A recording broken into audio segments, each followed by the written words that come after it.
예수와 나대기 251번째. 다니엘은 뜻을 정하여. 다니엘 1장 8절. 다니엘은 뜻을 정하여 왕의 음식과 그가 마시는 포도주로 자기를 더럽히지 아니하리라 하고 자기를 더럽히지 아니하도록 환관장에게 구하니. 바벨론은 정복한 나라에서 명석한 소년들을 뽑아 인재로 키워 사용했습니다. 다니엘과 세 소년은 바벨론의 관리 후보로 선택됐고 왕이 지정한 곳에서 학문을 배웠습니다. 그런데 그들이 먹어야 할 음식이 유대인이 먹어서는 안 되는 우상의 제물이었습니다. 그들은 그것을 먹지 않기로 뜻을 정하고 감독관에게 그들을 얼마간 음식으로 시험해 보라고 합니다. 시간이 흐르고 그들의 얼굴은 기름진 음식을 먹은 소년들보다 건강했습니다. 그들은 뜻이 바르고 지혜로운 사람으로 성장하여 바벨론 제국에서 중요한 일을 하게 됩니다. 얼마 후 그들은 우상에게 절하는 문제로 다시 시험을 받지만 죽으면 죽으리라는 신앙으로 믿음을 지킵니다. 오늘날 많은 기업이 하나님을 부인하는 우상의 이미지가 있는 상품을 만들어 팝니다. 인간의 생활에 새겨진 우상들은 인간의 탐심과 욕망을 자극합니다. 그리스도인은 우상의 제물에 관해 자유가 있지만 우상의 이미지가 있는 것을 소유하고 사용하는 것은 자신과 교인들의 마음을 더럽히게 됩니다. 누군가 융통성이 없이 산다고 말하면 하나님께 뜻을 정한 사람은 이 일에 대하여 대답할 필요가 없습니다. 그것은 하나님과 나의 문제입니다. 우리는 거룩하신 하나님의 자녀로 예수님을 따라 살아야 합니다. 그것은 세상 것을 버리고 하늘의 것을 채우는 삶입니다. 미친 자가 우리를 죽인다고 하면 하늘 아버지께로 가니 기쁜 일입니다. 하나님 아버지께서는 사랑하는 자에게 영화롭고 영원한 삶을 예비해 두셨습니다.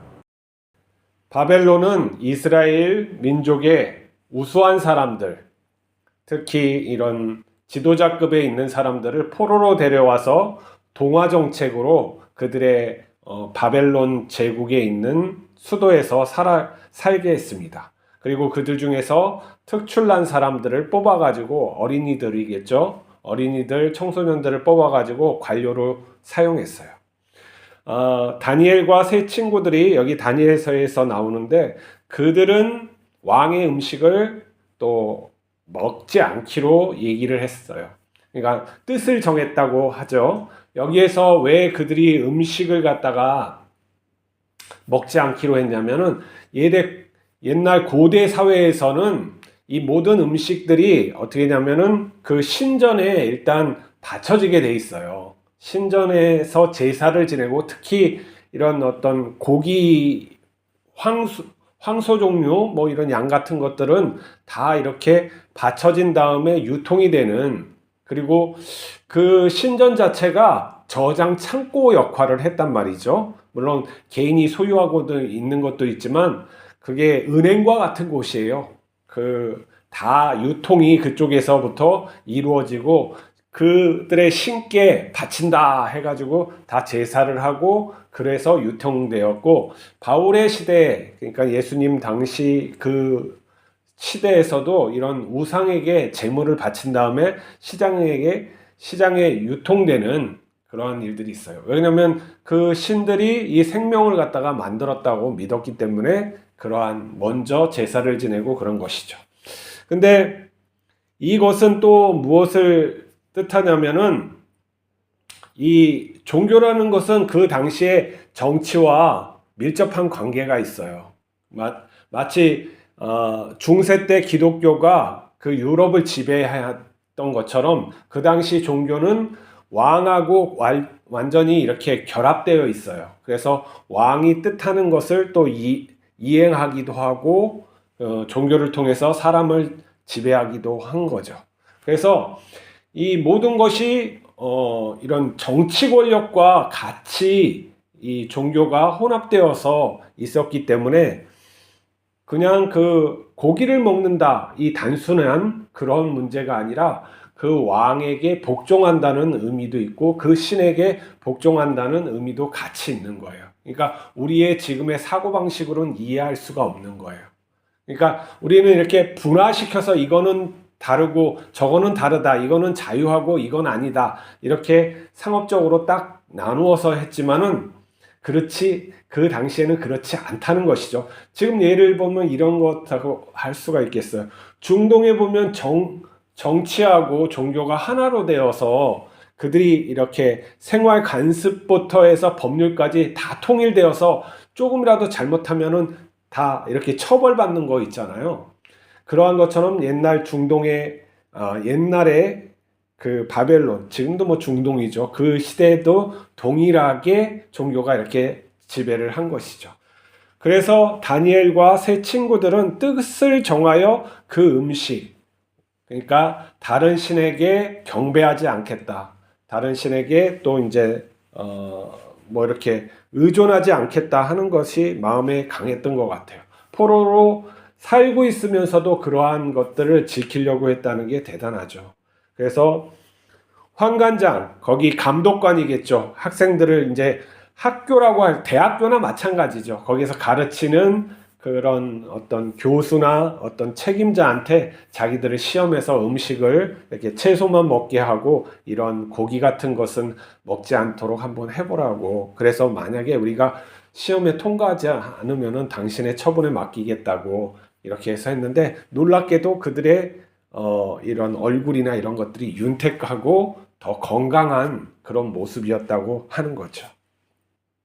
그리고 두 번째, 이들이 또 시험 받는 건데, 여기선 다니엘은 빠지고 세 이제 친구들, 그들이 아마 이 고위 관리직에 있었던 것 같아요. 근데 그 우상에게 절하는 그런 문제가 있는 거죠. 왕을 대표하고 권력을 대표하고 그러는데, 권력에 있는 사람들이 왕한테 절을 안 하고 왕이 만든, 왕을 대리하는 그런 자기 신격화한 그 존재한테 절을 안 하고 하니까 이거 죽이겠다, 본을 보여야 되겠다 해가지고 이제 그런 불 속에다 던졌는데, 하나님이 또 놀랍게도 그들을 살려주시는 것이죠. 근데 그들이 그 불 속에 들어가면서 이것을 내가 변명하지 않겠다고 하는 거야. 내가 죽는 데에 대해서 더 이상 내가 그렇게 왕에게 대답할 이유가 없다고. 이건 내가 죽음을 각오했으니까 더 이상 이런 거에 구차하게 묻지 말고 죽이라 하는 거죠. 이런 믿음이 유대인들에게 굉장히 있었던 거예요. 지금도 유대인 또 많은 숫자가 이러한 담대한 믿음을 가지고 살고 있죠. 우리가 이러한 믿음은 하나님을 향한 내가 삶에서 거룩하게 지키면서 하나님 뜻대로 살겠다 하는 결심이에요. 그러니까 우리 그리스도인으로 뜻한다면은 하나님 안에서 내가 예수 그리스도의 형상을 따라서 내가 예수님의 뒤를 따라서 살겠습니다 하는 날마다의 결단 속에 있는 것이죠. 이런 것들이 우리가 피부로 또 이렇게 실천으로 습관화되지 않으면은 뭐가 뭔지도 모르면서 살아요. 그래서 이제 우상 같은 것들을 수집하는 기독교인들이 있죠. 뭐 이제 우상이 아니라고 생각하는데 그게 다 우상이에요. 돌하르방. 뭐 이렇게 어디 가서 보면 뭐 스타벅스에 보면 이런 여신을 이렇게 형상화한 그런 제품 뭐 이렇게 하고, 또 요즘엔 아이들이 이렇게 만화 캐릭터나 이런 것들, 인형이나 큐비어라고 하나요? 뭐 그런 것들을 갖다가 수집해가지고 쫙 진열해가지고 거기를 갖다가 이렇게 좋아하는 거. 장난감 같지만 그게 마음이 거기에 들어가 있는다는 거예요. 그것을 갖다가 동경하고 사랑하고 뭔가 이러한 마음, 뭐 좀 더 어른들로 하면은 뭐 비싼 뭐 명품이라고 할 수가 있겠죠. 거기에다가 마음을 두고 이렇게 하면은 그것에 내가 휘둘리게 돼 있는 거예요. 그리고 그 마음이 어떻게 됩니까? 발동을 하는 거예요. 더 그것과 더 좋은 것을 갖고 싶은 욕망이 있는 것이죠. 그게 우상인데 우상이 아니라고 생각하는 게 잘못이죠. 바울은 정확하게 말씀을 하셨는데, 어떤 말씀하냐면 탐심이 우상이다고 딱 그냥 명확하게 말을 했어요. 우리가 어떠한 것을 탐하는 마음, 자기 것이 아닌데도 탐하는 거, 아니면 도달할 수 없는, 그러니까 하나님의 신성을 갖다가 내가 탐하는 것, 전지전능한 그런 것을 탐하는 것부터 우상 숭배라는 거예요. 그러니까 우상 숭배의 본질은 뭐냐면 내 자신을 높이는 거야. 어디로 높이냐면 하나님처럼 되려고 하는 그런 열망이 깔려져 있는 것이죠. 그걸 갖다가 우리는 인정을 해야 되는데, 그 열망이 무슨 뭐 소비다, 이건 내가 개인적인 취향이다, 어떤 이런 것으로 합리화될 수가 있는 것이죠. 근데 그 합리화되는 게 무엇이냐면은 그만큼 내 마음속에 하나님의 것을 가득 채울 수 없는 마음의 여지를 나에게 남겨두는 거예요. 그러니까 이 마음속에 성령 충만하려고 하고 예수님 마음을 갖다 온전히 이루기 위해서는 내가 세상 것으로부터의 불리함, 버려짐을 버려야 하고 또 하나님의 것으로 이렇게 채워야 하는데, 내가 그것을 거부한다 할 수가 있겠어요. 그것이 이제 뭐 대표적으로 또 다른 걸로 우상을 하면은 만몬신, 돈이겠죠. 물질주의, 물질에 대한 이런 간절한 열망, 물질을 막 어떤 사람들을 보면은 물질에 대한 간절한 열망이 너무나도 많아요. 그래가지고 막 화가 마음속에 쌓여 있죠. 자기가 그 물질을 향유하지 못하고 내가 이런 어떠한 빛이나 뭐 이런 것들 때문에 내가 막 짜증나는 삶을 살아가는 그 모습 때문에 이 마음속에 화가 있어서 이렇게 생활하는 사람들도 보게 돼요. 또 그러한 물질주의의 생각이 뭐냐면, 우리가 쉽게 섭섭막이라고 하는 섭섭한 마음을 인간에게 둘 수가 있어요. 내가 어려운 상황에서 네가 나를 돕지 않았다는 섭섭한 마음이 또 인간관계를 갖다 멀어지게 하고 파괴해요. 그것은 가장 또 이렇게 쉽게 우리가 섭섭함을 느끼는 대상은 가족이에요. 가족, 가까운 형제, 그리고 이제 또 친척. 내가 어려웠을 때 안 도와줬다는 거죠. 내가 이렇게 너무나 어려웠을 때 너는 나한테 도와주지 않았잖냐. 이런 마음이 섭섭마귀로 작용을 해가지고 그 사람의 그 관계, 인간관계를 근본적으로 파괴해요.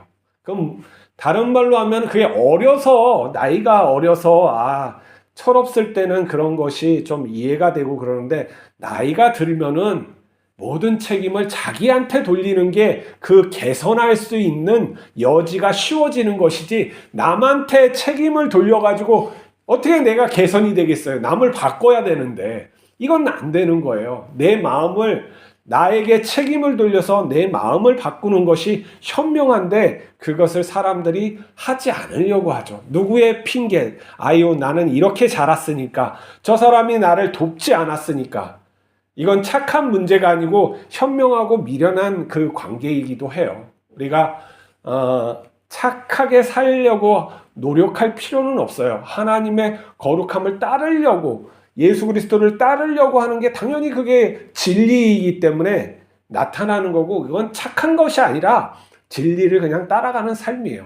착한다는 건 내가 사회로부터 주입받은 또는 이렇게 감시받고 있다는 생각으로 내가 그것을 갖다가 하고 싶지 않지만은 자꾸 하게 되는 쇠뇌 같은 거라서 좋은 거는 아니에요. 자꾸 사람들에게 칭찬하면서 착해요, 너무 좋아요, 선량해요, 이건 말도 조심해야 돼요.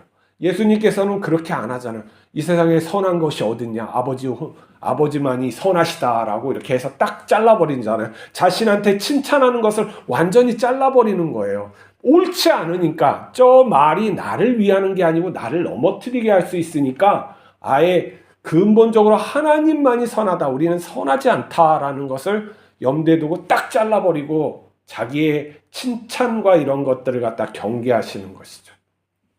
자, 이것처럼 우리가 세상의 말 그런 거에 휘둘리지도 말아야 되고, 또한 어떠한 이러한 우상, 내 마음속에 근본적으로 돈이나 또 섭섭함, 사람을 의존하다가 그것에 또 나에게 상처를 주는 것을, 그런 섭섭함도 떨쳐 버려야 되는 거예요. 그리고 인간은 또 쉽게 변하지 않으니까 내가 선한 일을 갖다 내가 좀 도와준 일을 갖다가 그 사람이 반응 올바로 나에게 감사하지 않았다고 섭섭해할 필요도 없어요.